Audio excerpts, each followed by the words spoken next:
সম্মানিত ভিউয়ার্স, আমরা এই পুরাতন যে জমিদার বাড়িটি রয়েছে তার যে তত্ত্বাবধানকারী ওনার সঙ্গে কথা বলার চেষ্টা করব। আমরা যতদূর জেনেছি ওনার নাম আবুল কাশেম। আসসালামু আলাইকুম। ওয়ালাইকুম সালাম। ভালো আছেন আপনি? কেমন আছেন? আছি আলহামদুলিল্লাহ ভালো। আচ্ছা, আমরা একটু এই জমিদার বাড়ি সম্পর্কে কিছু জানতে চাই। জি। আপনি তো এটা দেখাশোনা করেন। জি জি জি। আচ্ছা, প্রথমে যে এই ঘর, টিনের ঘর, এটা কোন আমলের তৈরি?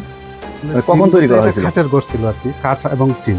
আচ্ছা আচ্ছা, হ্যাঁ। পরে হচ্ছে লোহা।